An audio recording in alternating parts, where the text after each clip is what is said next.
Right, we're back today with part 2 of the defeats of the Imperium. I was pleased to see that people are enjoying this series, but one thing I wanted to highlight was that there are of course many disasters and tragedies and failures throughout the Imperium of Man. So anything not chosen by me in these two videos, put it in the comments down below and then we'll look at it in part 3 later down the line. Undoubtedly we'll also get into the greatest victories of the Imperium at some point in time, but we'll cover that later as well. But for now let's get into the remaining 5 choices from me. And also just a reminder to say that defeat and victory does not always have to mean a crushing physical battle. It can also mean a moral loss, or it can mean some kind of grave misjudgment on behalf of, say, Imperial administrators. The Invaders are a successor chapter of the Imperial Fists, and they exemplify some of the best or worst traits of their Primarch, Rogue or Dawn, depending on your perspective. One such trait was their inability to accept defeat, and would take significant risks to stubbornly achieve their goals. In M41, the Invaders launched a major assault upon the Eldar craftworld of Idhare, or however you pronounce it. Many craftworlds exist beyond the most well-known craftworld of the Eldari, and Idhare was one of the minor craftworld. The Eldar who lived upon this craftworld had already been significantly reduced in number, as they had just suffered greatly at the bioforms known as Tyranids. Worse would come for them though, as the Invaders launched their assault upon the already relatively crippled craftworld. Not the most honourable actions, but Xenos as Xenos. Stranger still was the fact that the mysterious Legion of the Damned would appear here to aid the Invaders in their quest, which is an odd situation for them to appear in. Usually the Legion of the Damned only appear when critical knife-edge engagements are at hand, and this doesn't seem to be one of those situations. There was not much to be lost or gained here by the destruction of such a minor craft world, but regardless they played a role. It would be the destruction of the Great Dome, that is, the protective bubble that enables the craft world to exist as a living planetoid vessel, and the destruction of this dome would turn the craft world into a dead, drifting space hulk, a desiccated, lifeless form of Wraithbone. Such a brazen act of wanton brutality would not be quickly forgotten by the Eldar, especially when other craftworld began to hear of such dishonourable actions. It was akin to brutalising a wounded soldier on a battlefield, but what else do you expect of Monkey though? It would be some 40 years before the Eldar would exact their vengeance upon the Invaders. One of the major craftworlds, Alatok, would teach these rough barbarians what their actions would cost them, and they would pay heavily for their crimes. The attack would come at the Invaders' homeworld of Ogris, and this time it would be the Astartes who were under strength, as they were still recovering from the losses they had taken in destroying the craftworld itself. The forces of Alatok, along with the few survivors from the craftworld the Invaders had destroyed, rained down fury and hellfire, along with vast phantom titans and all manner of skimmers and assault strike ships. The ferocity and scale of the assault crippled the Invaders in no time at all, and their fortress monastery was completely annihilated. Only 300 Astartes survived after the battle, and the scale of destruction on their home planet left them to conclude they could no longer remain here and would instead take to the stars in the remaining ships that they still had and were operational. The Invaders have recently only been able to operate in supporting other chapters' actions 100 years after their monastery was destroyed. Much of their chapter war gear and honours lost for all time, and they are still far from operating close to full strength. And the Invaders' tale is a simple one, and one which could be played out across anywhere really in the Imperium, but it's a crushing defeat nonetheless, and as we see throughout the examples of Space Marines being as powerful as they are, but are no less vulnerable to complete annihilation than any other force. The Imperial Fists learned this themselves, and some chapters have already come close to near full eradication several times over. The lesson for the Invaders though was that all actions have consequences, even if it takes decades to come back around to you.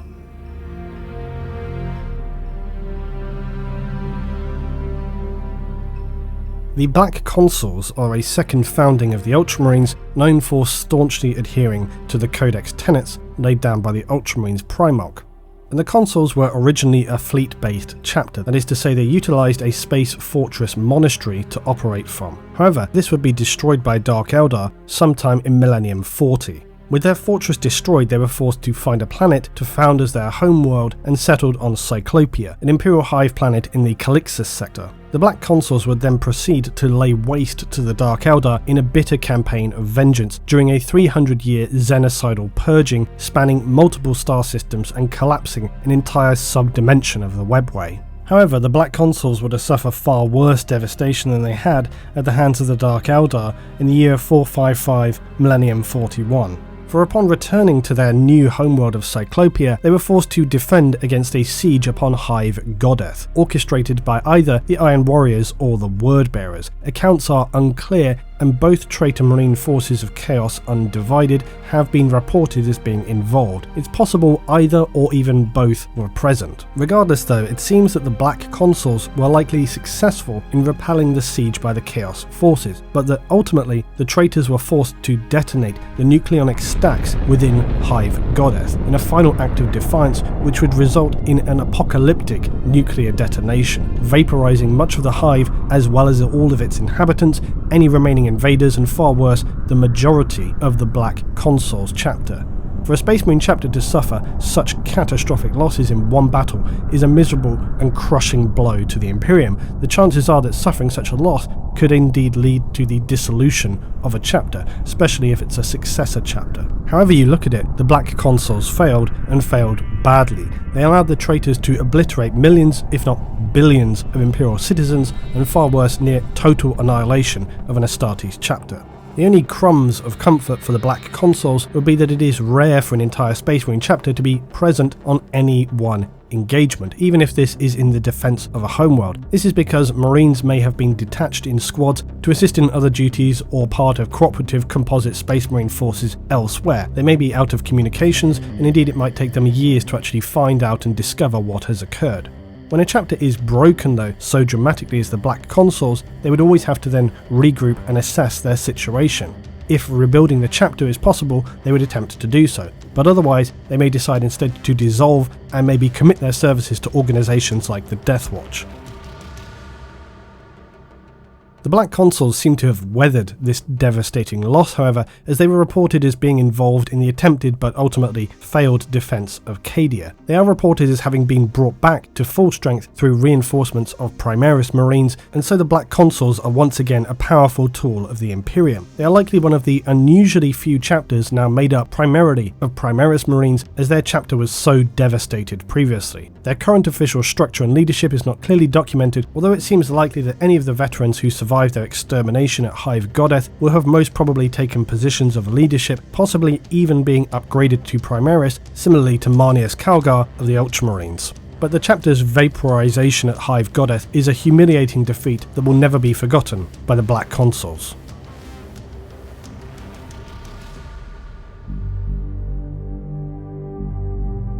The Forgotten Wars are more of a period of humiliation more than anything else, so much so that the Dark Angels do not really speak of it. The battle cry of the Sons of the Lion is supposed to be never forget, never forgive, apparently though not in every instance. Rumours lead the Dark Angels along with two successor chapters to begin a campaign, one that will ultimately prove to be harrowing.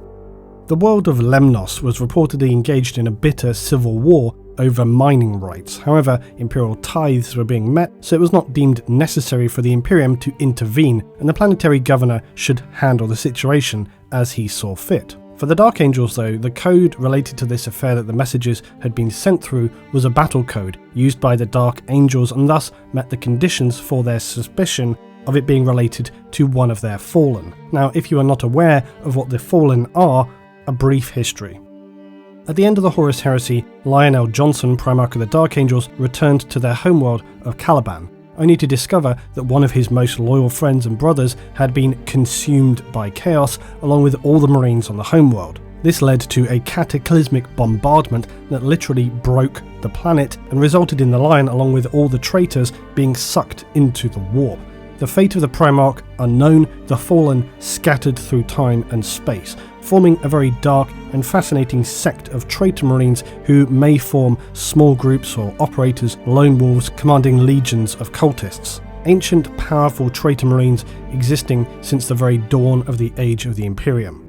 However, this is a matter of immense shame and paranoia on behalf of the Dark Angels, who believe that if this fact were to become widely known, it would doom them to near certain obliteration by the Inquisition and Loyalist Astartes. And so they hope by purging their records and spending significant effort to track down and exterminate any detected Fallen before anybody else finds them, they hope to conceal these matters from the Imperium at large, and also hope that in doing so they may locate clues that will lead them to rediscover their revered Father Primarch, the Lion himself. So history lesson over, this was why the Dark Angels were so interested in this communication from Lemnos. From the very beginning, unthinkable losses began to occur. While they had some small success in achieving an initial objective, the Dark Angels found that some of their Marines in Terminator armor were being curiously put down. To lose Angels of Vengeance Terminators was baffling to the Dark Angels. These were veteran warriors in near impervious armor who had previously survived titanic weaponry on planetary wars, yet now they were being picked off by some rogue soldier amid a crew of ramshackle mining mercenaries. None of it made any sense. Through the Dark Angels' appallingly harsh interrogation methods by their chaplains, their initially captured target, known as the Mauler, revealed himself to be Brother Citrix. No idea how to pronounce that. He was indeed a fallen angel, now forcibly returned. He would reveal yet more locations of Fallen scattered across systems in the Gothic sector. What began to become apparent was that the name of the figure known as Cypher was mentioned often. Their search for the Fallen had taken years, but would expand to become a sprawling search decades long, until they came to a densely populated planet known as Brigia. Forming what appeared to be a solid tactical plan, Grandmaster Person deployed the Angels of Redemption and the Lion's Sable, who used a drop pod dreadnought assault to smash heavy bunkers and penetrate the defences here. Readying for what should have been a straightforward second stage assault to crush the remaining defenders and capture the suspected Fallen, Cypher would make his appearance in the line of the unforgiven Dark Angels. The desire to capture him drew away the reserves of Terminators who teleported to surround him, where their previous engagements throughout the Gothic sector had been little more than formalities and skirmish fights. This was now turning into a full-scale siege battle. And this was when things would become far more serious, as the Fallen of this world, not Cypher, would bring his unexpected reserves. Chaos Terminators of the Alpha Legion would teleport in to aid the defense, and vast swathes of cultists would pour forth like a tsunami of corruption. Grandmaster Person had not anticipated any of this, least of all with his forces stretched so thinly throughout the sector. This war taking place across the bunker installation was becoming far more intense and increasingly destructive to the unforgiven. Cypher would escape, and despite the best efforts of the Dark Angels, they were unable to secure their prize. The remaining loyalists would dig their heels in and continue to grind through the cultist hordes. The traitors and loyalists were relatively evenly matched, but the fury and spitting rage of the Dark Angels would be what ultimately tipped the scales of battle in their favour. The whole engagement though, and the apparent close involvement between the Chaos Marines and this Fallen, was raising a lot of unwanted interest.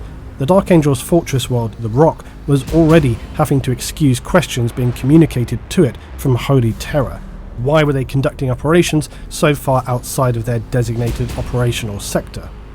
Librarians had traced further signals to the twin planets of Coctus 1 and 2, and these were planets that skirted the edges of the Eye of Terror, not consumed by it, but certainly periodically enveloped by its storms. Travelling here was already forbidden by the Imperium, but an inner council of the Unforgiven would discuss such considerations. And so it was deemed necessary for the Angels to travel to and explore the possibility of Fallen inhabiting these worlds, and perhaps Cypher even had retreated to here. The Dark Angels and their closely connected successor chapters burned to retaliate and respond to the unacceptable losses inflicted upon them at Brigia, and how Cypher had slipped through their fingers. The single cruiser, the Sable Lion's Fury of Caliban, was sent into the violent warp mists surrounding the world, containing companies from the Dark Angels, Angels of Vengeance, Redemption and Lion's Sable. They successfully ran the gauntlet of the warp storms, but readings and communications were disrupted. What they found were worlds undeniably corrupted by the warp, even the inert surroundings of the environment, rocks with twisted faces, disturbing symbols and logic-defying visions and structures. But worse, they would discover what appeared to be a corrupted mirror image of the rock itself, a parody of their fortress adorned with human remains mangled Astartes' armour. This was surely a foul den of the Fallen, but the warp storms were by now already becoming more aggressive and unstable. Grandmaster Persson deemed it necessary to attack and sent in a second ship. This was the beginning of the Forgotten Wars, a seemingly unending, raging battle that the Unforgiven would pour as many as half the Dark Angels, Angels of Redemption and 3 companies of Angels of Vengeance, as well as the entirety of the Lion's Sable chapter. Yet while they poured such sheer brute power into crushing the Fallen here in this mocking bastion of treachery, the storms around the planets only grew worse. The Loyalists would obliterate the infested dens of cultists and renegades alike, always moving forward, never relenting, as they crossed the continents of both planets. Cypher continued to evade them. He even sent them messages warning that this was all but a trap. As the warp storms continued to crash like mighty waves across both planets, Master Persson had to finally admit that perhaps Cypher was speaking the truth and that this was a deadly folly of a campaign. Issuing a retreat, they knew time was short to pull out of the region and escape being consumed by the war. The Lion's Sable, though, who had committed their entire chapter to the campaign, refused. Stubborn determination was an ingrained trait for the Dark Angels and their successors, and the Lions were no exception. Persson, though, had a doubt. He had to understand the reason for the Lions' refusal, and commanding the rest of the fleet to clear out of the storms, he returned to the planet with his bodyguards. While the fleet would emerge safely, Coctors 1 and 2 would be consumed by the Eye of Terror. They were lost along with the Grand Master and the Lion's Sable. Worse still, the returning Loyalists who evaded detection by the warp disturbances were shocked to discover that their campaign that had for them seemed to occupy only a few years had in fact within real space been over 1,000 years. Cypher would continue to evade the Angels, but not before he would mysteriously return to them some of their most revered relics, the Lion Helm and Sword of Secrets. The whole campaign had been a crushing failure, and in keeping with the Dark Angels' methods of shielding the Imperium at large from their less than official accounts, it was deemed perhaps better that the considerable losses and failure to achieve any actual constructive outcome from their campaign would not be mentioned and purged from their records. A mysteriously convenient plasma explosion would unfortunately damage their records, and anyway, the Imperium was facing a suffocating assault by orcs and assassination attempts on the Lords of Terror. The Dark Angels' rumblings would not be at the forefront of anyone's mind. Indeed, the few inquisitional representatives sent to investigate the activities of the Dark Angels met with a series of extremely unfortunate accidents. A regrettable tragedy, to be sure. Unsurprisingly, the Forgotten Wars are preferred by the Dark Angels to be left as such. The hypocrisy of so many in the Imperium knows no bounds, to be sure.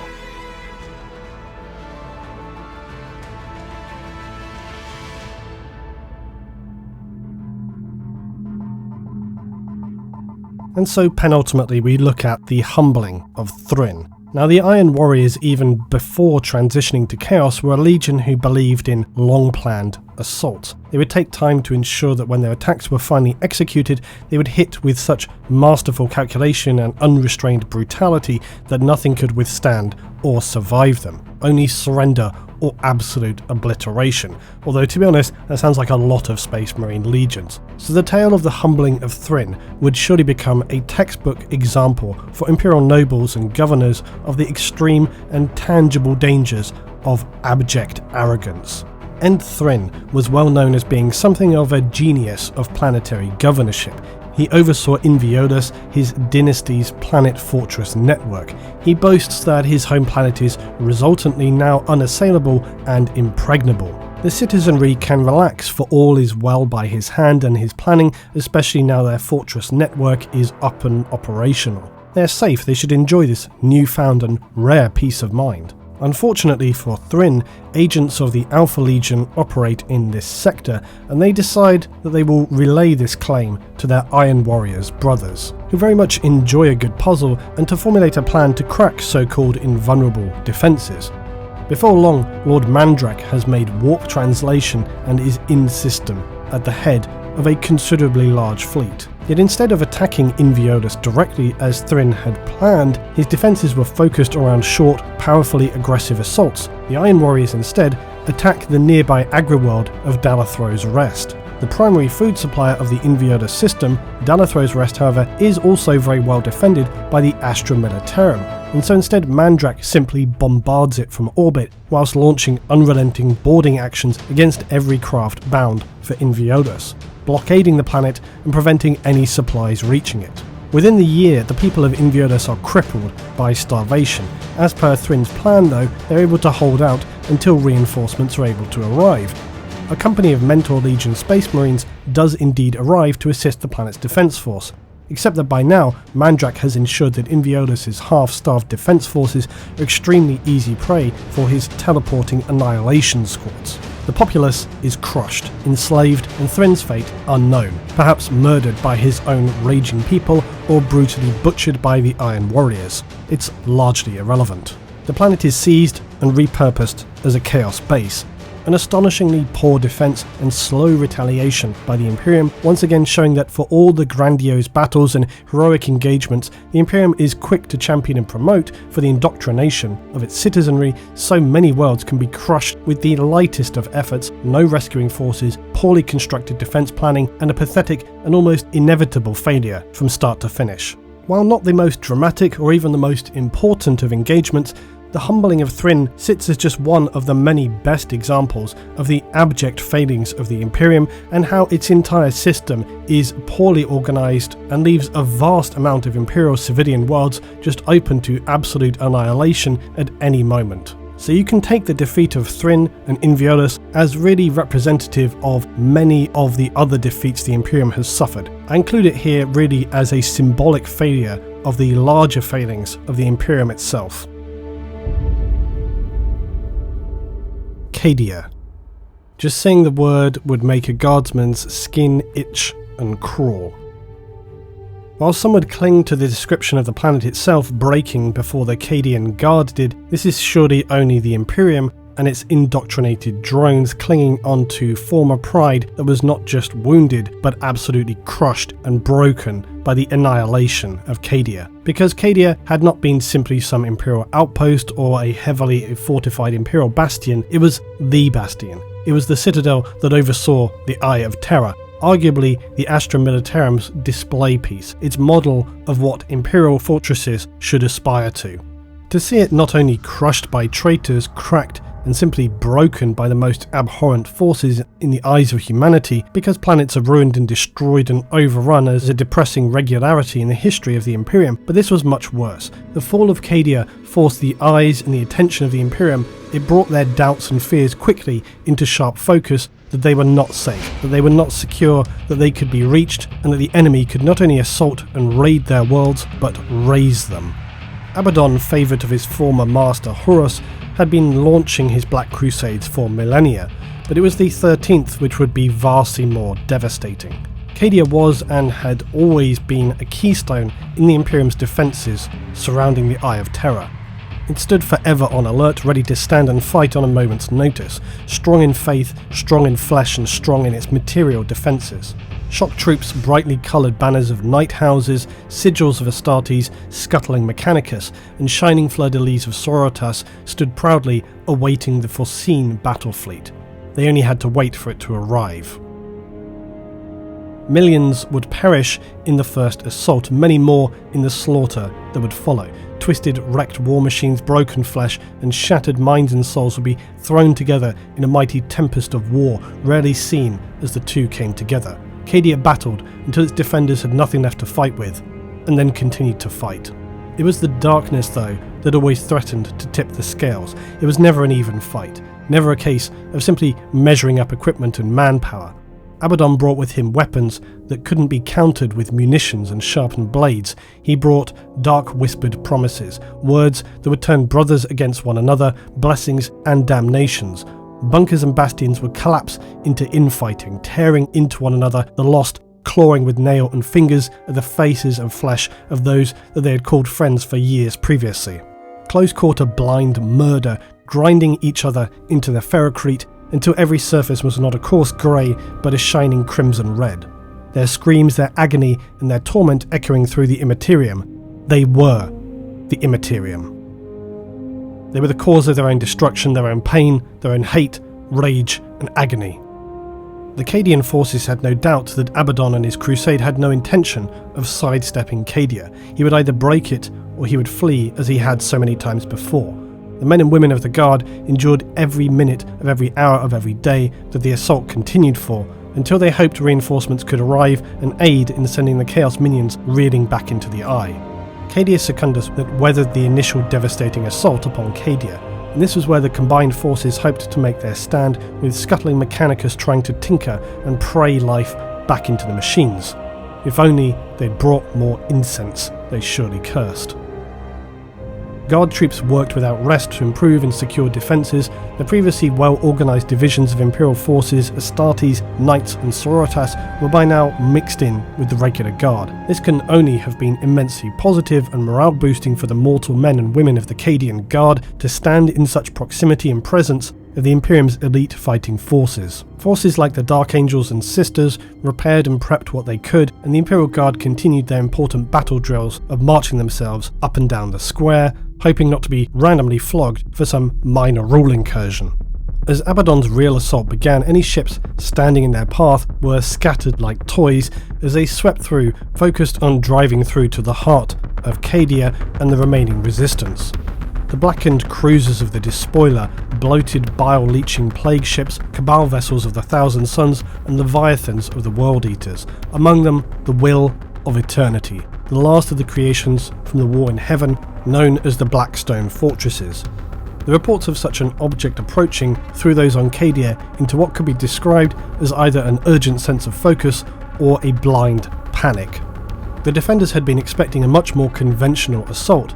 Knowing now what they faced, Mechanicus and every adept were hurriedly pushing to try and complete their restoration of something known as the Null Array, an amalgamation of void shield and Gellerfield that they hoped could dissipate the energy of such a warp beam as emitted by the Will of Eternity. They worked until many would physically collapse, but it was not enough. They needed more time, and their time was up. A contingent of Space Wolves led by Sven Bloodhow suggested that an alternative solution would be to attempt to disable the vessel by a direct boarding. A near-suicidal proposal, but with few alternatives available, it seemed a legitimate option. As the Astartes left, their contact was immediately lost, and when the Will of Eternity finally approached, it was clear that they had failed in their task. Their sacrifice, a forlorn hope. Yet as the ancient weapons platform fired its blazing energy at Cadia, cheers would erupt, as the weapons power dissipated in the atmosphere. The Mechanicus had successfully activated their protective shielding, but as the dropships began to fall, the cheering would soon cease.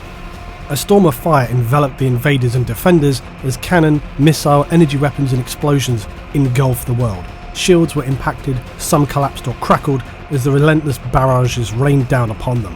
Most ground-to-air defences were simply firing blind at this point, as so many enemy rained down upon them it made little to any difference to aim. No matter where you would have looked, the picture was the same. Roaring weapons, screaming horror, the air acrid and choking, filled with poisonous gases, blackened smoke from weapons and machines of war. In sections, the Guard pushed the invaders back, but in others, demons screaming incomprehensible sounds that tore the very air, even the fabric of reality, climbed the walls, dived down upon mortals, rending and eviscerating them. Some guardsmen threw down their weapons and ran, only to be either vaporized by weapons or pinned to the floor by claws and Imperium made real. Most soldiers, though, were too well drilled and indoctrinated, consumed by the events going on around them. They felt no fear, only loyalty and duty and determination. Defeat may not have been an option for them, but it may be an inevitability. Most guardsmen would see their fate and take it head on, running screaming into the enemy in the name of the Emperor of Man. The fighting seemed to never cease, no matter where you were. Hordes of unrelenting, uncaring cultists, as well as the demons and traitors, came upon the defenders. Waves of blood and flesh that were shredded but never ceased. Autocannons would overheat, weapons would run dry, and then they would be overwhelmed. It was pure carnage, an endless tide of hatred breaking over and over again against the defenders. A week had passed, and still the assault continued, unabated. The Guard were weary, much of the machinery had already been pushed well beyond the amount of consistent use that it had ever been expected to face. The horrors never left the minds of the mortals though. and as the seventh day had come within the shrine of Saint Morican, the demon forges roared forth as they drowned the shrine in boiling blood, and scores of battle sisters were boiled alive in their own armour or swept away, drowning in blood. Bone and rubble were indistinguishable. The next critical turn of events would be the emergence of the Imperial Fist's battle station, the Phalanx. Having completely destroyed the demonic invaders, the new Third Company under the command of Abaddon had purged the entities and was ready to fight. The Phalanx, now in orbit, brought its weapon batteries online, and Dark Enemy were already reacting to its presence. The Legion of the Damned vanished without anyone noticing how or when it had occurred. The Phalanx focused itself on the Blackstone fortress, the Will of Eternity. Abaddon engaged many enemy ships, but its most powerful guns were inoperable. There would be no retreat. This is where they would stand. The Phalanx held its course into the obsidian maw of the Will of Eternity. As the two gargantuan space vessels grazed and ground against one another, the dying shields enabled Abaddon to fire into the fortress at close range, damaging its side. They were succeeding, and they sought to destroy this Xenos abomination. Salvo after salvo fired against the Will of Eternity until it began to crack and splits appeared in the Blackstone core. Abaddon immediately had the Phalanx move away as blinding purple light exuded from the centre of the fortress, the spreading crack consuming anything near to it. The Will of Eternity broke. By the time any person looking had had their blinded vision returning, a third of Abaddon's fleet had simply vanished. Far more were strewn as broken wreckage drifting in the void, and all that remained of the ancient fortress was a lifeless husk orbiting Cadia. What seemed like victory was merely an opportunity. The best they could hope for even now was mere survival. By the next day, the Imperial forces were attempting to assess their remaining power, and reinforcements were arriving to Cadia, if only appearing in small dribs and drabs. Some breaking from the warp only to face instant annihilation at the hands of the Chaos Fleet. Others came into the protecting shelter of the Phalanx and were able to lend their refreshing strength to the Imperial defenders. This morning was when Belisarius Cawl would reveal his disturbing assertion that Abaddon's Black Crusades, long seen as continual failures by the Imperium, had far greater purpose than any may have previously imagined. That in fact Abaddon was seeking to destroy the mysterious Black Pylons, and that his obsession with Cadia was about much more than irrational pride and ego. Cawl would explain how Abaddon intended to destroy these Blackstone pylons that were literally holding the galaxy together and preventing the warp from spilling out, consuming it. That the destruction of these pylons would allow the Imperium and Materium to bleed together, as we ourselves know from Eldar mythology was once the original state of the galaxy, and since the most ancient times sealed away, separating the warp from real space so as to protect its mortal inhabitants. Cawl did not tell them everything, but it was enough to know that the pylons were Abaddon's objective, and that they also could potentially be his downfall. One concerning fact became abundantly clear to all though: retreat and escape from Cadia using the Phalanx as a protective base to evacuate the inhabitants and forces of Cadia was no longer an option. The planet and its black pylons must be held without question. For the Cadian forces, this had perhaps become appropriately their hill to die on.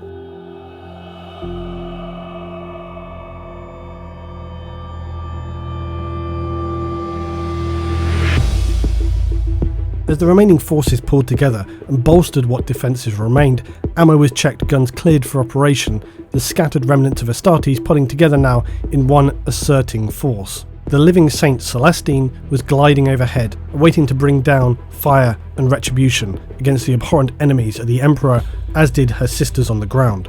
Dropships began to appear though, through the hazy smoke-filled horizons. Their final battle had begun. The Cadian troops did their duty, firing until their last moments. None would retreat from this battle. They would stand here and they would die here. They all understood their duty, they felt no fear, only bitter determination and faith. The Phalanx meanwhile bombarded the outer zones, attempting to stop the ever-approaching waves of insane cultists snatched from worlds driven by hatred of the false Emperor. They came from hives, from mining colonies. Their pitiful and ragged figures were ripped to shreds, but still they came, their single focus upon the Pylons. Celestine and her seraphim hunted down the dark warpsmiths and demon engines, purging them with holy fire. The Black Legion itself, though, advanced further south from the fighting of the cultists' wave. The Legion of Horus came miles wide and twice as deep.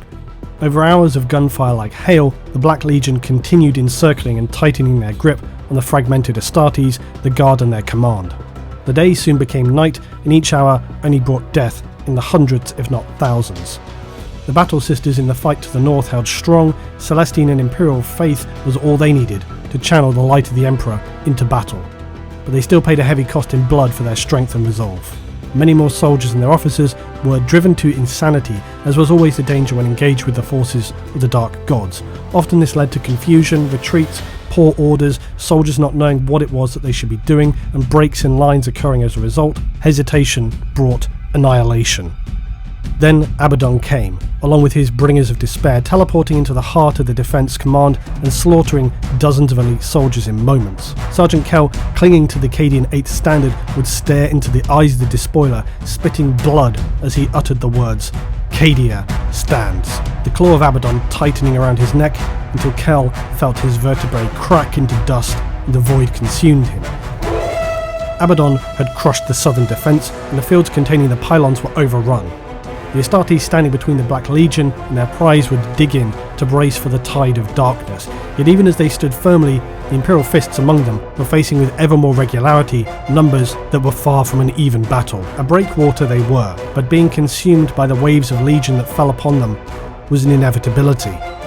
Abaddon and his Black Legion pounded onward, breaking into the caverns where Khal and the Necron Trazyn were activating the Pylons. Trazyn would unleash long-held Imperial forces from his Tesseract labyrinth, and Ultramarines and Vostroyans, including Inquisitor Greyfax, would spring forth. The Ultramarines needed only to see the symbols of chaos and the Eagle of the Imperium to know which direction they would begin their fighting, and without hesitation they were immersed into the chaos of the battle. The human Vostroyans, though, took longer to gather themselves, confused and dizzy from their emergence out of the pocket portal realm, yet the forces were enough to resist the tide of darkness. The Pylons of Blackstone would begin to become activated, dissipating the Chaos Demons, as the power of the Blackstone was an anathema to them. Yet the unforeseen side effect of this was also to weaken some of the Emperors, most notably the Living Saint, who was battling Abaddon. Celestine was saved from his blade only by the psychic rage of Inquisitor Greyfax, who had finally brought her attention to the battle. Abaddon, eyes burning like white-hot pins of pain from this psychic assault, was determined to see this Angel of the Emperor slaughtered, but the tattered remnants of the Cadian 8th would not have it, and they blocked his onslaught to protect Celestine as the blockade of men and women was torn to pieces by the rampaging Chaos Master. Celestine had been brought the briefest of moments that she required to evade death at the hands of Abaddon. The Pylons by now were beginning to power into life and were pushing back against the wall. Any remaining demons were cast back into the Imperium, disintegrating. Above in the space orbiting Cadia, navigators became disorientated and the Phalanx void shields collapsed, as anything requiring connection to the Imperium was being negated by the power of the Blackstone Pylons. Within the cavern, the only battle that had any meaning now was between Abaddon and Saint Celestine. All had become instinctively aware that the entire battle rested upon their hands and the outcome of their duel. Any interference was countered by either side with a price paid in blood. The Necron Trazyn was curious by the historical events unfolding, but was also bored of his involvement in the affairs of these mortal entities. His only concern as he teased a Tesseract cube in his fingers was which mortal figures he would take away as a trophy for eternal preservation. As the fight between Celestine and Abaddon raged, she whipped around him, blade dancing and lacerating his armour, his claw deflecting and thrusting toward her, hoping to snatch and crush her body, tearing it in two. The Cadians continued to harass and aid the Living Saint, and Abaddon began to become acutely aware that the Blackstone Pylons' influence on the warp meant that their time was becoming shorter. His frustrated conclusion came as he ordered a withdrawal. Abaddon had seemingly lost. He had sought the annihilation of the defenders of the Gateway out of the Eye, yet the Cadian Guard and its defenders stood strong, but paid heavily for the privilege. Yet an unease gripped some of the Imperial defenders. As the honourable heroes of the cavernous battle regained their composure, the fighting on the surface continued, but the traitors only sought to collect their war machines. Any flesh figures of the cultists were left to their fate of being put down like cattle. Captain Garradon regrouped whatever remained of his third company of Imperial Fists, the dark comedy was not lost on him that they had only been aboard the Phalanx as they had been deemed too newly congregated after the annihilation of the previous third company at Hydra Caudatus. Yet here they stood, having suffered yet another near total obliteration. Yet this time they had prevailed, and the few who remained had nothing more to prove. They would be raised to high positions within the third company as it would be rebuilt again. The impossible had been achieved, a glorious victory for the Imperium of Mankind and the Emperor.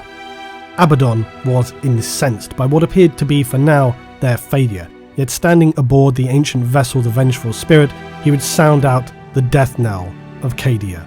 Warpsmiths would hear the order from Abaddon. Plasma drives sparked and powered into life. The ancient fortress, it moved at a glacial pace at first, but gained ever-increasing momentum until it was hurtling toward the planet.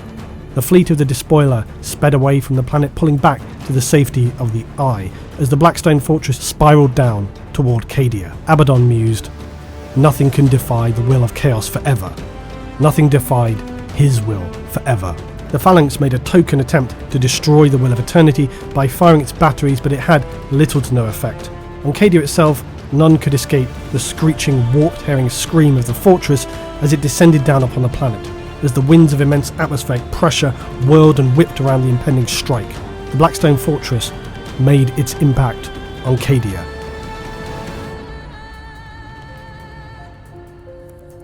While they had been victorious in battle, the defence of Cadia had been a Pyrrhic victory.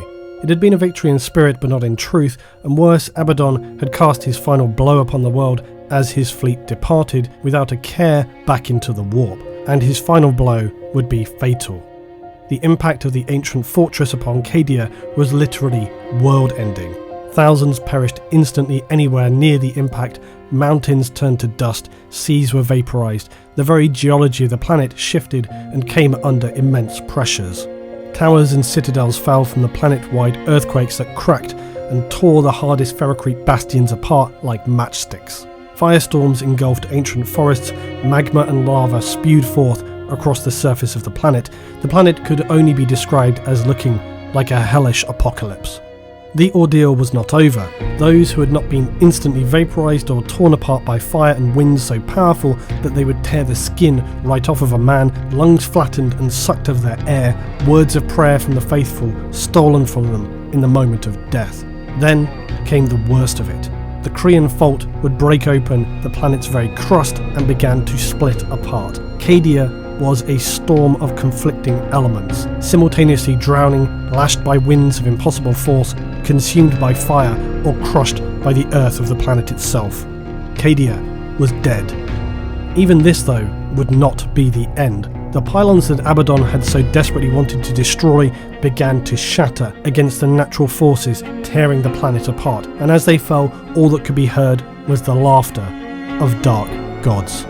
Nothing could stop the warp from enveloping Cadia now, and demons spilled forth as the Materium became Immaterium. No pawns of the gods projected into real space, these were the true servants of the warp, fed and fueled by its raw, unending power. No victory could be held on Cadia. The planet and all it had stood for was lost to the darkness of the Immaterium.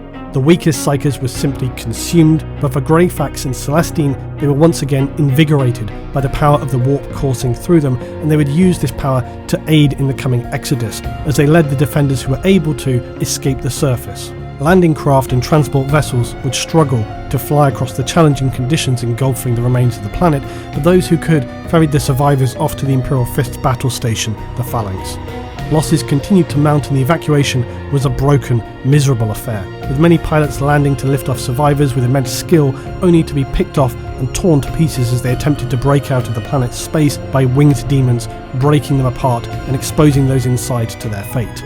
Elsewhere, order was not the word you would use to describe the situation. Some evacuations turned into full-blown riots as officers ordered soldiers to fire into other crowds of soldiers, friend or foe, who knew which was which anymore. Insanity, betrayal, heresy, consuming of mortal minds. At the sight of Celestine and the Astartes, it was a running battle to retreat and escape. Remaining Sororitas fought with fury against demonic hordes, and guardsmen gritted their teeth and attempted to put down whatever nightmares came thrashing towards them. It was looking more and more like the evacuation would turn into a horrific slaughter. but the Cadian 8th would step up again, and they formed a line of defiance that allowed the Sisters and Astartes to be safely evacuated from the surface. As they flew away from the Cadian guardsmen who were moments away from being entirely consumed by horror, the only words screaming through the gunfire, steel and claws clashing below were "Cadia stands." Cadia had been a planet of some 850 million human souls, but barely 3 million were able to be lifted from the planet, and even as the battered fleet along the Phalanx travelled to leave the now expanded Eye of Terror, the warp carving a great gash into real space, by the time the fleet reached real space and was preparing to engage warp drives, they had lost another 13 ships in making their escape, amounting to the loss of some 500,000 souls.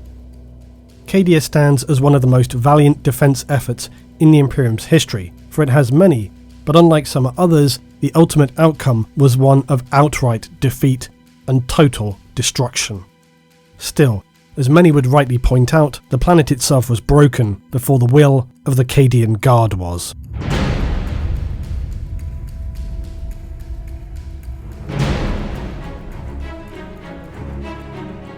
To each of us on this day falls a single task.